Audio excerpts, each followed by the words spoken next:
خوب سمجھ لیں بھینس کی قربانی کو ہم جائز کیوں قرار دیتے ہیں. اس کی وجہ یہ نہیں ہے کہ ہم بھینس کو گائے پر قیاس کرتے ہیں. قربانی کے مسائل توقیفی ہیں, ان میں کسی جانور کو کسی پہ قیاس نہیں کیا جا سکتا. اگر قیاس کو ہم جائز سمجھتے تو ہم ہرن کی قربانی کو بکرے پہ قیاس کر کے جائز کہتے.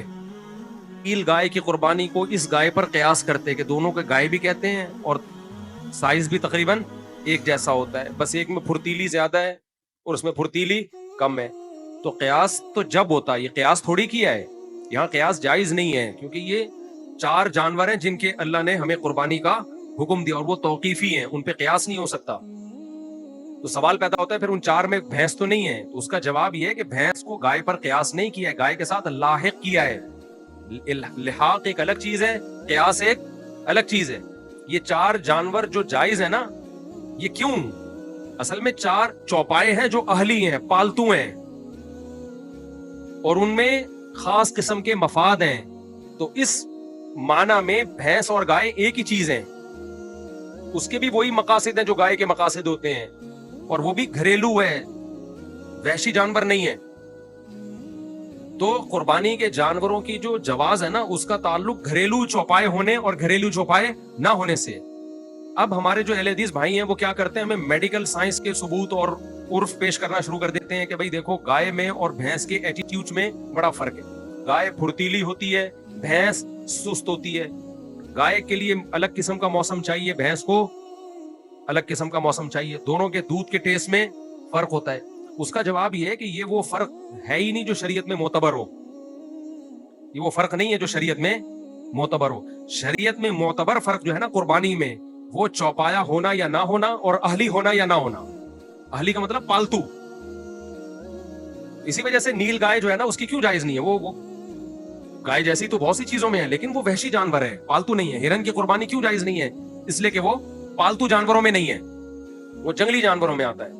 یہی وجہ ہے کہ یوک کی جو قربانی یاک کہتے ہیں, یوک کہتے ہیں, پتہ نہیں کیا کہتے ہیں اس کو, یاک کی قربانی میں بھی علماء یہی بیان کرتے چلے آئے ہیں کہ اگر پالتو ہے, پل جاتا ہے گھروں میں, پلنے والا جانور ہے تو پھر جائز ہے, اگر جنگلی ہے تو جائز نہیں ہے.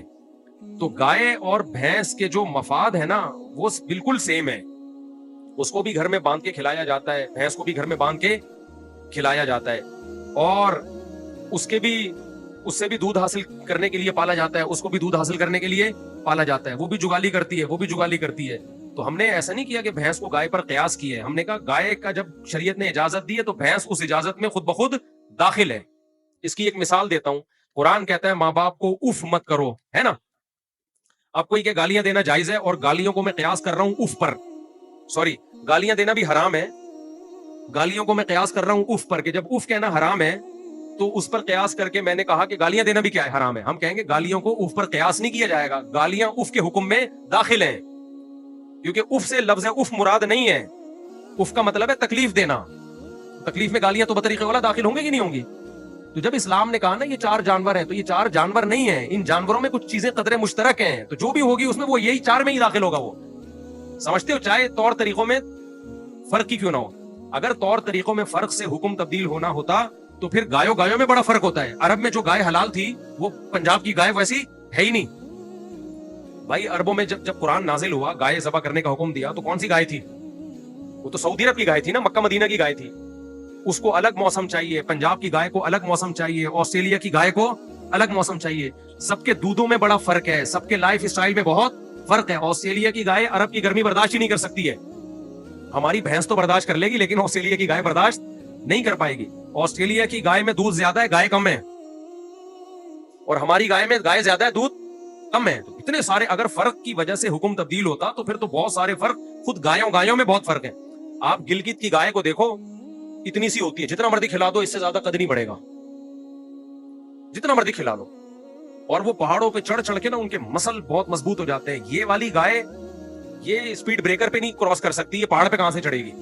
تو اگر دونوں کے ایٹیٹیوڈ میں فرق شریعت میں معتبر ہے تو گائے اور بھینس میں اتنا فرق نہیں ہے, پنجاب کی گائے اور پنجاب کی بھینس میں, جتنے عرب کی گائے اور گلگت کی گائے میں فرق ہے, آسٹریلیا کی گائے اور انڈا موڑ کی گائے میں فرق ہے. بہت فرق ہے ان کے طور طریقوں میں, ان کے لائف اسٹائل میں, دودھ کی کوالٹی میں بڑا فرق ہے, سمجھتے ہو. لیکن یہ فرق شریعت میں معتبر